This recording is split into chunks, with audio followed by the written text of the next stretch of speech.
Selamat pagi untuk semua mahasiswa yang mengambil mata kuliah limbah dan energi terbarukan.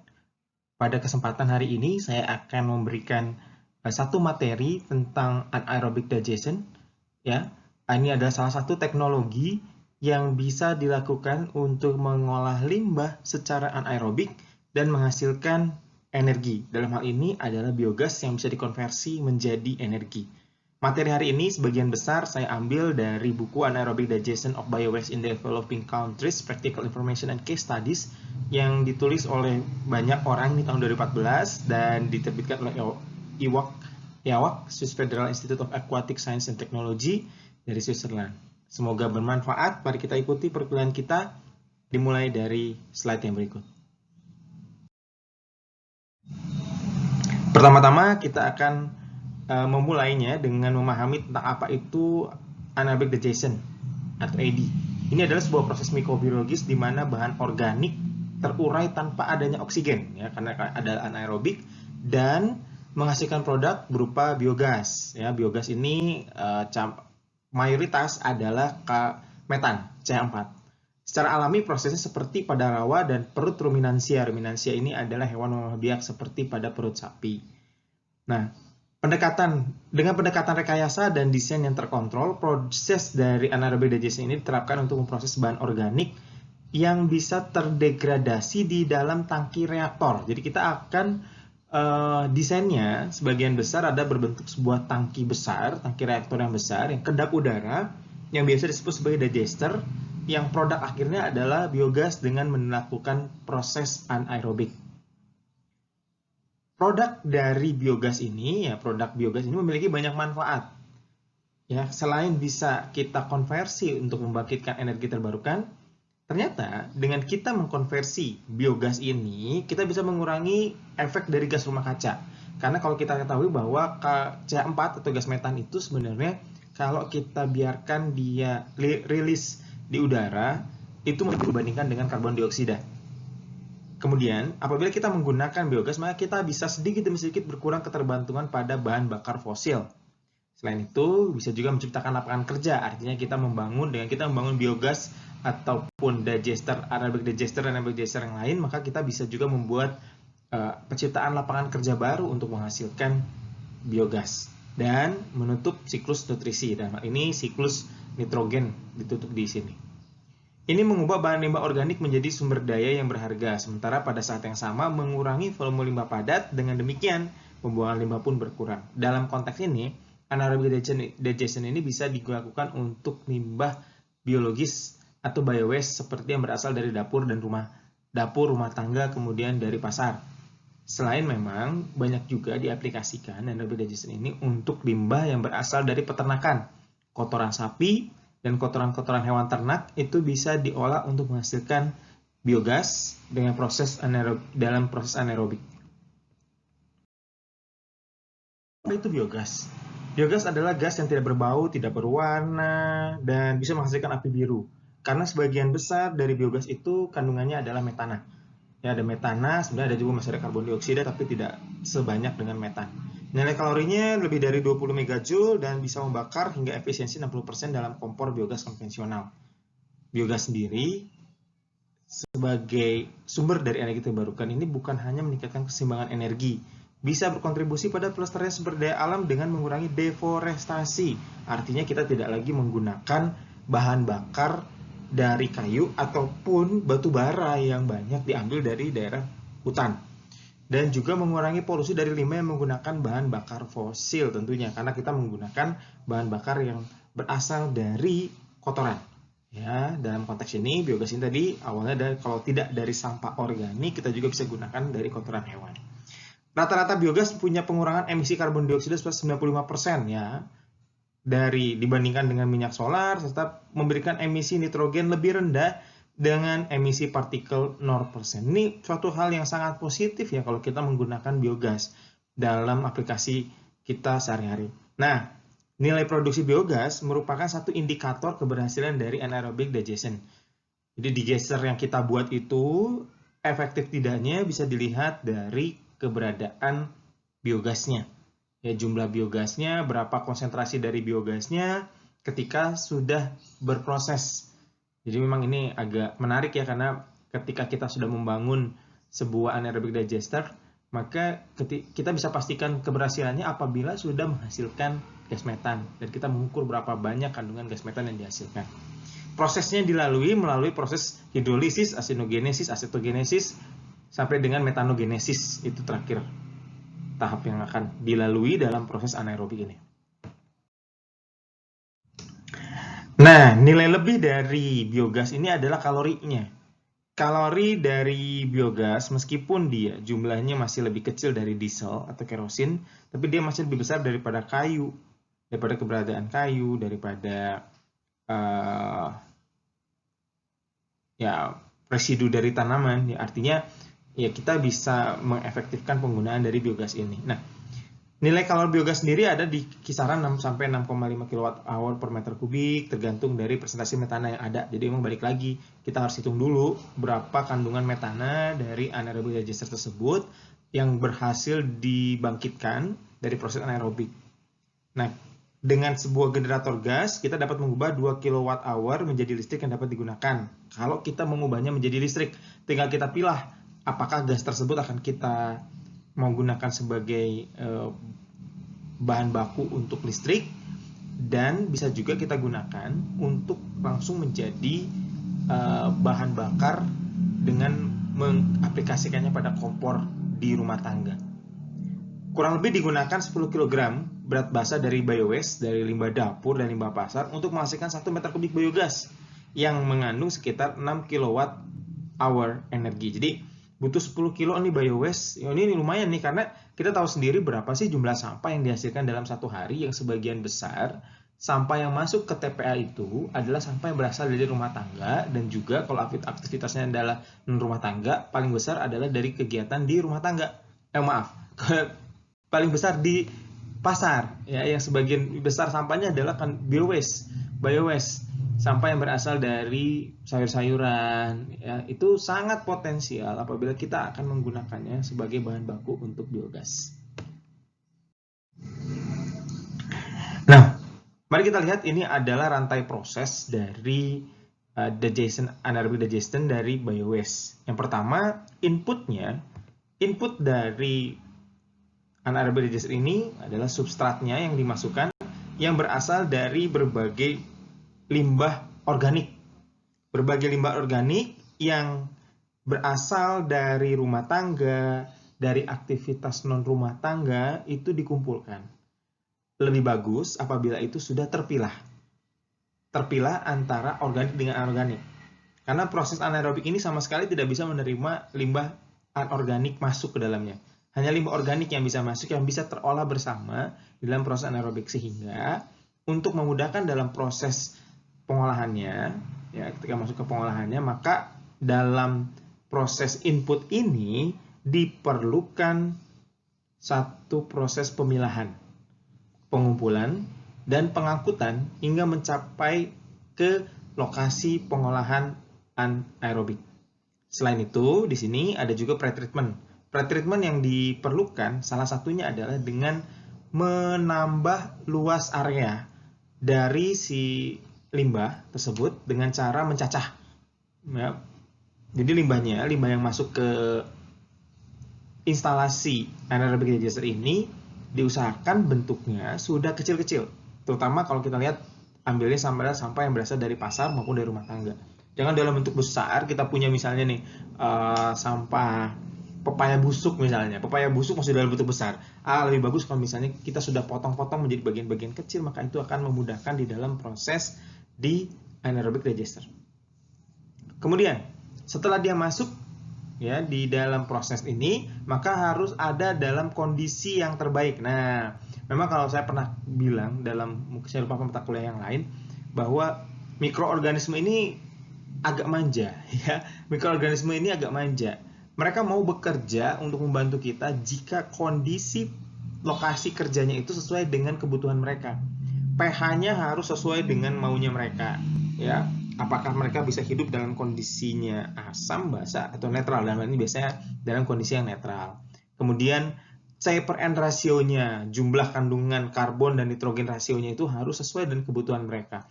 Temperaturnya, pola pengumpanannya, masuknya dari mana si limbah yang akan digunakan untuk digester ini. Kemudian poin-poin yang lainnya ini diperlukan dalam kondisi yang sesuai dengan kebutuhan bagi si mikroorganisme ini agar dia bisa mengolah dengan benar.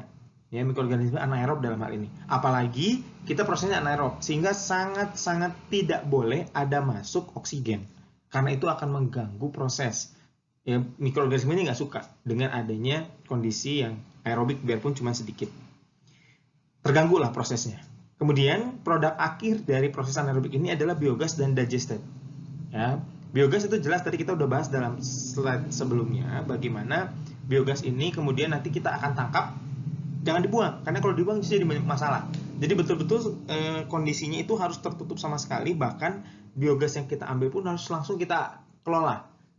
Kalau kita nggak bisa ambil itu untuk digunakan sebagai sebagai bahan bakar, ya nggak kita olah menjadi energi, maka yang paling bijak adalah dibakar saja sudah. Biarkan. Kenapa? Karena ketika kita membakar, si metan itu akan berubah menjadi karbon dioksida. Jadi lebih sederhana bentuk karbonnya, tidak berbahaya. Kalau digestate ini nanti kita akan bahas dan slide berikutnya, itu produk tambahan ya yang bisa berbentuk padat maupun berbentuk cair, sisa dari pengolahan. Ya, nanti kita akan bahas dalam slide yang berikutnya. Nah, kita bahas tentang digestate. Selain biogas, produk lain dari proses anaerobic digester adalah digestate. Digestate ini dari proses pengolahan sampah organik kaya akan kandungan nutrisi yang dibutuhkan oleh tumbuhan. Ini bentuknya bentuk digestate, yang bentuk padat maupun bentuk cairan. Ya, ini ada sumbernya. Kandungan nutrisinya tinggi.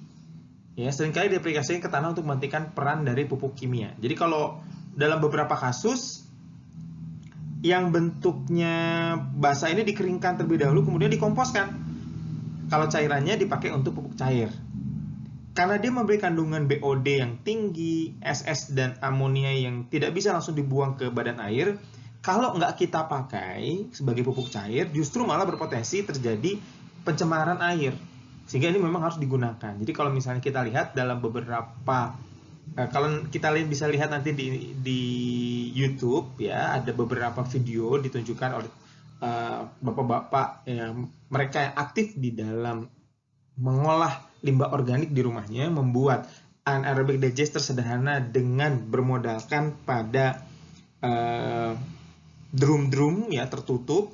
Maka proses pengomposan ya, mereka menyebutnya sebagai pengomposan ya, padahal anaerobik proses. Kenapa? Karena tertutup prosesnya. Nah, ketika mereka memanen mereka sebut memanen, di ujung bawah dari drum tersebut itu pasti ada bagian untuk bisa mengeluarkan cairannya. Nah, kemudian cairannya itu bisa digunakan sebagai pupuk. Nah, itu sebenarnya digestatnya ya, yang berbentuk cair, bukan padatan. Padatannya sendiri itu menjadi kompos. Itu bisa dilakukan. Memang beberapa mengambil konsep tersebut untuk bisa mengaplikasikannya. Dan saya rasa ini sebenarnya potensi bagus. Artinya apa? Artinya bagi mereka yang punya lahan yang cukup, keberadaan digestate ini justru akan memberikan nilai tambah sebagai nutrisi bagi tanaman. Nah, sekarang kita bicara tentang rantai substrat. Substrat, sumber makanan, ya, sumber dari bahan baku utama dari anaerobic digester ini bisa berasal dari kegiatan di perkotaan dan di perumahan, ya, berasal dari limbah padat dari aktivitas di pasar, maupun yang berasal dari rumah tangga, maupun sebenarnya dari kotoran manusia pun bisa dimungkinkan. Tapi kalau di Indonesia ini agak sulit karena terkait dengan estetika. Lalu kemudian dari pertanian, contohnya ini beberapa bisa berasal dari kotoran hewan, juga berasal juga dari limbah-limbah alga, biomasa alga, kemudian tanaman-tanaman yang masuk energi ada limbahnya sisanya, sih kalau udah diproses kemudian ada bekasnya bisa dipakai. Lalu kemudian dari industri juga banyak yang bisa digunakan.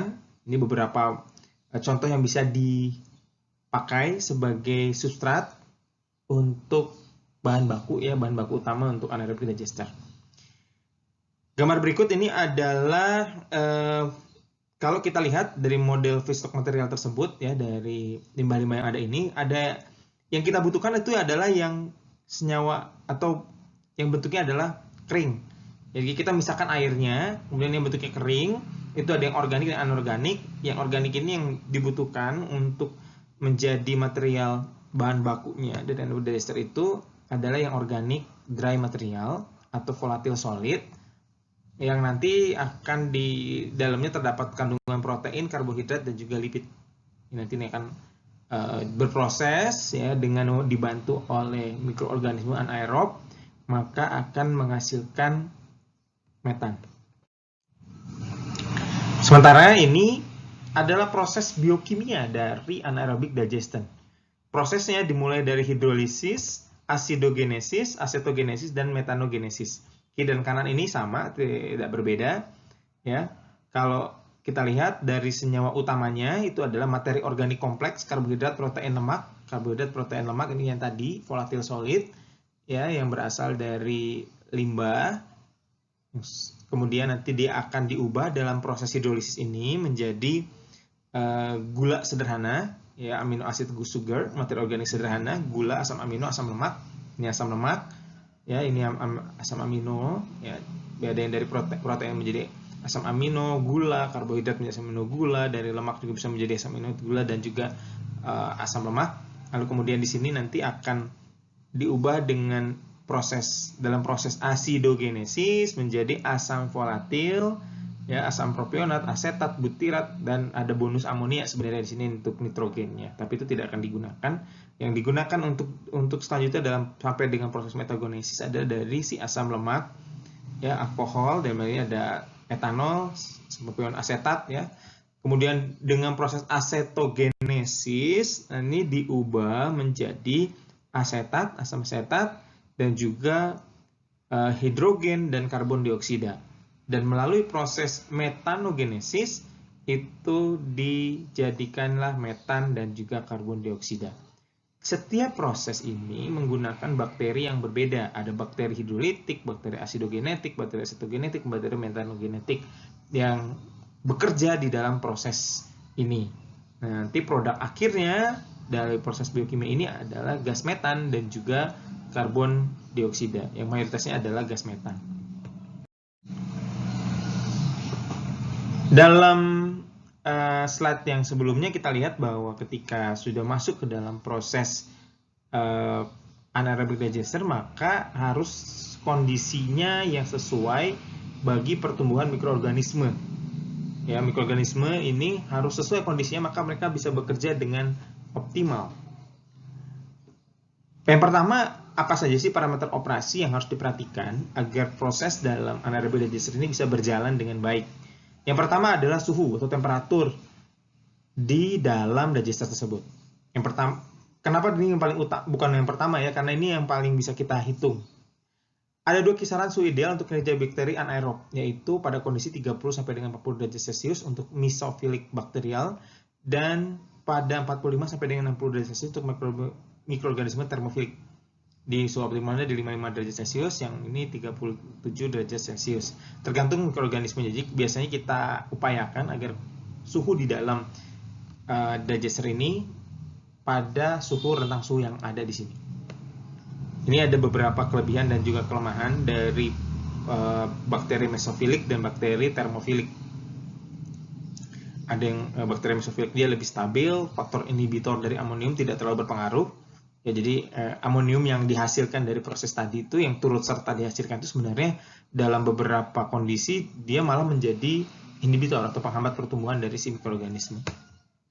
Kelemahannya kinerja mikroorganismenya lebih lambat dan waktu deteksi lebih lama. Sementara untuk bakteri termofilik dia proses degradasi lebih cepat, biogasnya lebih besar yang dihasilkan, tapi kelemahannya dia butuh energi sangat besar dan stabilitas proses lebih rendah. Ini memang tergantung dari kondisinya.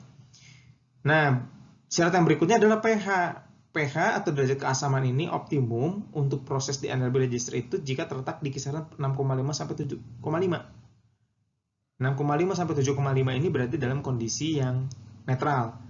Itulah pH optimumnya. Kalau misalnya kita temukan kondisinya dia turun hingga menjadi asam, maka harus ditambahkan dengan basa. Dalam hal ini biasanya digunakan natrium bikarbonat atau natrium hidroksida. untuk menaikkan pH. Karena itu tadi mikroorganismenya, ada mikroorganisme yang tidak bisa tumbuh kalau kondisinya tidak netral. Dalam hal ini, apalagi kalau kondisinya asam, itu tidak akan tumbuh. Kalau tidak akan tumbuh, di sini mikroorganisme metanogen nggak tumbuh, artinya apa? Artinya tidak akan menghasilkan metan. Padahal kita mau mencari metannya untuk kita gunakan. Yang berikutnya adalah rasio karbon terhadap nitrogen, C/N yang optimum berkisar antara 25 sampai 30. Kalau C/N ini tidak bisa kita hasilkan dengan baik, maka mau tidak mau kita harus tambahkan beberapa jenis substrat. Substrat tambahannya bisa sampah organik yang memiliki C/N tinggi, jadi sampah tertentu. Jadi tidak kan kalau kita bicara yang umum adalah kita menggunakan sampah yang tercampur. Maka kita tambahkan sampah tertentu yang memiliki rasio C/N tinggi sehingga membuat konsentrasinya di dalam anaerobic digester itu bisa mencapai konsentrasi yang diharapkan untuk pertumbuhan mikroorganisme. Juga bisa juga kita tambahkan kotoran hewan yang memiliki rasio C/N rendah. Tergantung kondisinya, jadi nanti kita perlu dicampurkan sehingga stabil nilainya. Ini kondisi berikutnya. Kemudian parameter berikutnya adalah ketika tahap inokulasi dan startup. Nah, ini penting.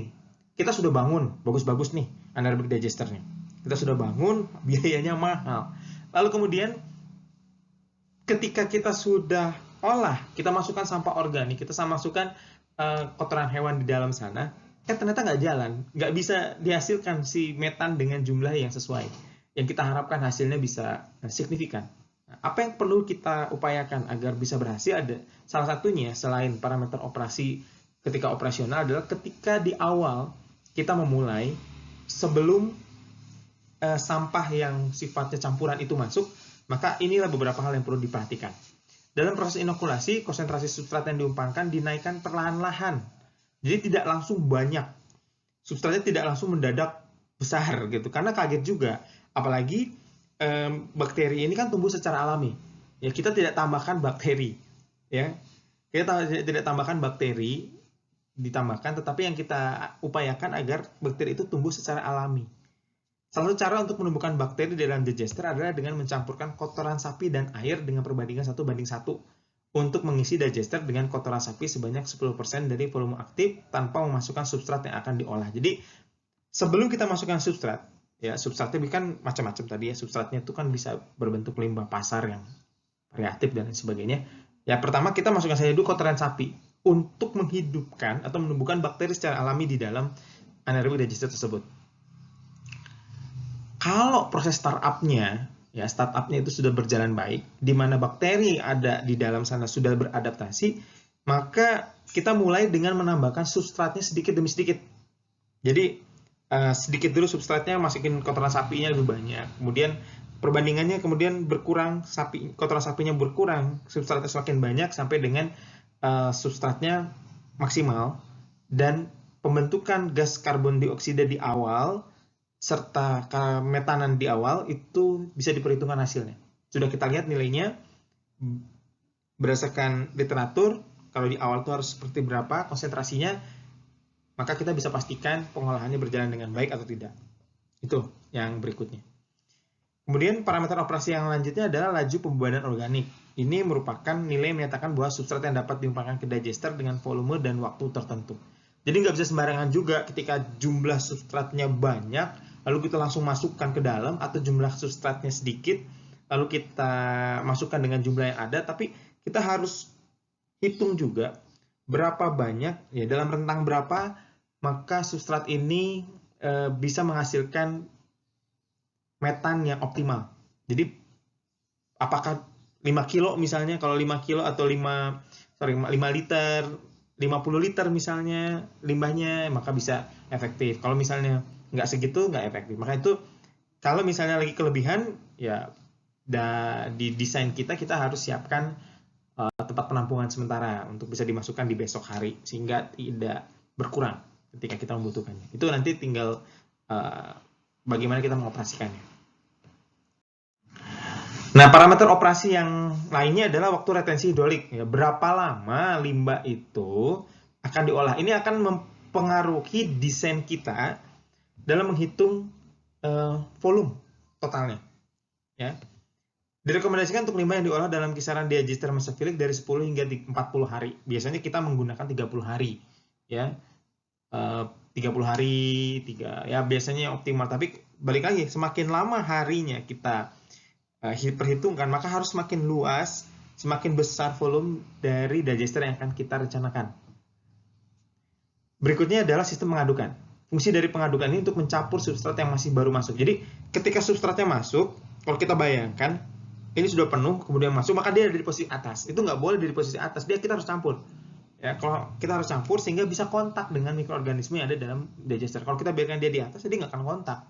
Kapan kontaknya kan dia di atas sendiri, ini di bawah berproses. Ketika dia masuk, kita harus aduk agar dia tercampur. Nah, bagaimana sistemnya itu? Ya, itu harus kita pikirkan ya dalam desain kita sehingga ada proses pengadukan bisa secara alami dia mengaduk sendiri ya, oleh karena sistem digester yang kita buat, atau kita buat pengaduk dari luar. Ya, pengaduk dari luar sehingga ketika dia masuk lalu kita aduk dari luar. Parameter operasi yang terakhir ini adalah penghambat atau inhibitor. Ada beberapa penghambat yang khas di dalam proses anaerobik digester ini. Yang pertama oksigen, yes jelas karena ini proses anaerobik maka tidak boleh ada kandungan oksigen di dalamnya. Kemudian hidrogen sulfida yang muncul ya ini sebenarnya proses yang kita hindari. Ini biasanya kalau anaerobik suka muncul nih proses sulfida, hidrogen sulfida, maka ini harus dihindari. Asam organik, amonia bebas, logam berat yang turut serta di organik. Harusnya sih kalau organik nggak masuk ya logam berat, tapi kan kita nggak tahu dalam operasionalnya seringkali kita tidak sengaja memasukkan. Konsentrasi yang sedikit itu dibutuhkan. Sangat sedikit sebagai mikronutrien, tapi dalam kondisi yang besar, yang banyak, maka itu bisa menjadi inhibitor, penghambat pertumbuhan dan bisa merusak proses di dalamnya. Dan lain sebagainya di sini ada banyak sekali yang bisa menjadi potensi penghambat pertumbuhan mikroorganisme. Jika tumbuh dengan baik, maka kita tidak bisa menghasilkan metan dengan secara optimal. Ini adalah tipikal parameter proses, kurang lebih pH-nya di 6P7, alkalinitasnya lebih dari 100 mg per liter, konsentrasi dari asam volatilnya kurang dari 4000 mg per liter, temperaturnya ada di sini, mesofilik dan termofilik, waktu detensi 14-40 hari, tinggal kita pilih yang sesuai yang paling efektif menurut kita. Rasio C per N-nya 25-30, konsentrasi amonia 200 mg per liter, dan sulfidanya kurang dari 50 mg per liter. Ini tipikal parameter proses dari anaerobik digester yang menjadi dasar nanti ketika kita akan menghitung desainnya. Oke, kalau kita menggunakan anaerobik digester, maka sebenarnya kita akan melihat ada beberapa dampak positif dan dampak negatif dalam mengoperasikan anaerobik digester. Kita sudah bahas tadi di awal sebagian, seperti yang pertama ini, mengurangi ketergantungan terhadap bahan bakar fosil. Ini adalah hal yang positif. Kenapa? Kenapa ini hal positif? Karena kita akan menggantikan bahan bakar fosil seperti batu bara dan juga minyak bumi dengan kotoran dan juga limbah sampah kota yang berbentuk organik yang selama ini kita buang masuk ke TPA, lalu kita sekarang operasikan, kita gunakan itu untuk menghasilkan biogas. Nah, biogas itu kita bisa gunakan sebagai pengganti gas alam dan juga pengganti minyak bumi untuk menghasilkan listrik. Tapi memang jumlahnya masih belum optimal sampai sekarang, tapi bisa sedikit demi sedikit mengurangi ketergantungan secara personal maupun secara individu maupun kelompok terhadap bahan bakar fosil. Kedua, mengurangi efek rumah kaca. Nah, efek rumah kaca ini kan dihasilkan dari efek rumah kaca ya pemanasan global akibat terhambatnya panas di buka bumi. Maka panas itu terikat oleh karena adanya karbon dioksida dan juga CH4 gitu ya. Nah, efek rumah kaca ini salah satunya bisa terjadi oleh karena proses anaerobik yang terjadi secara alami di lingkungan dan juga dari kotoran hewan yang tidak terolah. Dengan adanya anaerobic digester, kita manfaatkan nih CH4-nya. Kita manfaatkan, kita bakar, nanti hasilnya adalah CO2. Itu lebih ringan dibandingkan dengan keberadaan CH4. Yang secara alami sebenarnya CO2 itu secara alami jika ada tanaman kan mereka menangkap CO2 dan mengubahnya menjadi O2. Nomor 3, terlepasnya gas metana ke lingkungan. Itu pun sama kurang lebih dengan poin nomor 2. Gas metana yang terlepas ke lingkungan itu menjadi masalah yang besar. Karena tadi salah satu efek rumah kaca yang dihasilkan dari gas metana ini akan menyebabkan pemanasan yang lebih besar pemanasan yang terjadi di sini. Pencemaran air tanah, pencemaran air, dan potensi bau ini sama sebabnya, yaitu jika kalau dalam proses anaerobic digester digesternya tidak dikelola dengan baik, maka bisa menyebabkan pencemaran tanah, pencemaran air, dan potensi bau. Kalau limbah organik dibiarkan begitu saja, termasuk kotoran hewan dan juga yang dari pasar itu kita biarkan begitu saja, ataupun masuk ke TPA yang tidak terolah dengan baik, maka akan menghasilkan lindi. Ya, akan menghasilkan lindi. Sampah tersebut dari air hujan menghasilkan lindi. Lindinya ketika masuk ke air tanah dan masuk ke air, itu akan menyebabkan pencemaran, ya, karena kandungan nutrisi yang sangat tinggi. Ya, kalau di pencemaran air bisa menyebabkan eutrofifikasi, kalau di pencemaran air tanah itu bisa menghasilkan banyak hal, ya, karena kita tahu bahwa air tanah salah satu yang kita gunakan sebagai sumber air baku, dan juga potensi bau yang dihasilkan dari lindi tersebut. Siapa di sini yang sudah pernah ke TPA dan bisa melihat rasakan bau yang begitu luar biasa, ya, dari proses anaerobik yang tidak sempurna, ya, karena mesin yang terbuka dan tertutup, yang tidak tertangkap gasnya, kemudian di hujan airnya masuk meluruh, terjadilah lindi. Kalau kita cium bau lindi itu banyak sekali wangi amonia, itu bau dan kita sangat terganggu. Dengan anaerobic digester kita tangkap potensi biogasnya dan mengurangi bau. Kenapa mengurangi bau juga? Karena kalau sudah dimasuk ke dalam ruang anaerobik kan dia tertutup sama sekali. Dan gas metan itu tidak bau. Gas metan itu tidak berbau dan tidak berwarna. Sehingga bau akan berkurang, pencemaran air berkurang, pencemaran air tanah juga berkurang. Pelajari sebagian dari anaerobic digester. Kita akan lanjut pada video berikutnya untuk mengetahui tentang desain, contoh perhitungan desain, dan jenis-jenis dari anaerobic digester. Selamat mengikuti video berikutnya.